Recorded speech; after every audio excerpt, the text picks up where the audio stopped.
It's become very common these days to call somebody a narcissist. But what does it really mean? It's become a term that we can use as an insult or a put down to somebody that maybe we find a bit selfish, a bit up themselves, but it's actually a clinical diagnosis for a personality disorder. So what does a narcissist really look like? There are several characteristics to a genuine narcissist.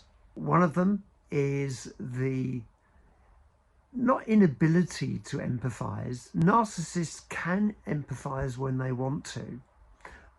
It's just that a lot of the time they choose not to because basically they don't care. So that makes them very selfish. And that's one of the other characteristics of narcissism. Basically, it's all about them all the time.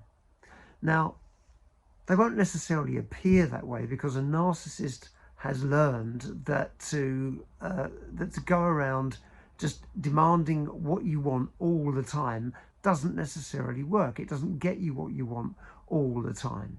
So through life, they learn to play people. They learn to play the system. They learn to be very charming and very persuasive in order to get what they want. So when you first meet a narcissist, you may find that they love bomb you because they've decided that they want to bring you into their fold, and they know that the way to achieve that is by lavishing you with maybe presents or compliments or just being overly nice to you. And at the time, you may think that this is completely sincere and what a lovely, kind person they are, and how generous. But all the time, this was really just to pull you into their circle or to gain some kind of traction in the relationship.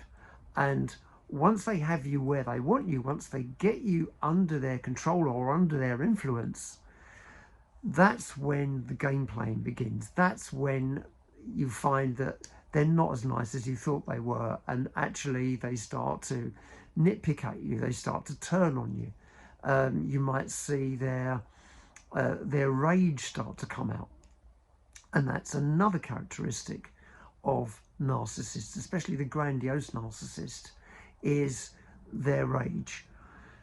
Although narcissists have learned to manipulate people, a lot of them have never learned to regulate their emotions.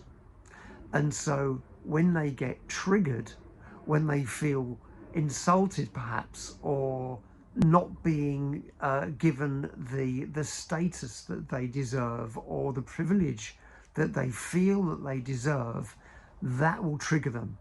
And it may well trigger a narcissistic rage. So that's one of the characteristics to look out for.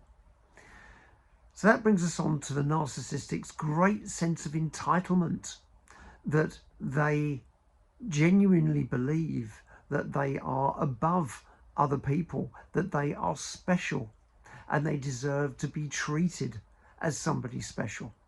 And it also gives them the right to treat other people, certainly people that they consider less than themselves, in a rather rude and condescending manner. And this may be one of the first red flags that you see in a relationship with a narcissist, is that maybe you go to a restaurant, maybe it's at an airport terminal or booking into a hotel with the staff there, that if they don't get what they want, or if they don't get the upgrade or what they feel that they should be entitled to, then they will become very rude and very condescending to the waiting staff or to the people that are serving them in whatever you're doing. So if you see that behavior from somebody who up until this point has been kind, polite, generous, and then suddenly they're being offish and rude to somebody that's supposed to be helping you, providing assistance, big red flag. if you decide to distance yourself from the relationship, you'll find that it's really hard to leave a narcissistic relationship, because they become very controlling, they're very manipulative. And the underlying reason for this is their deep insecurity.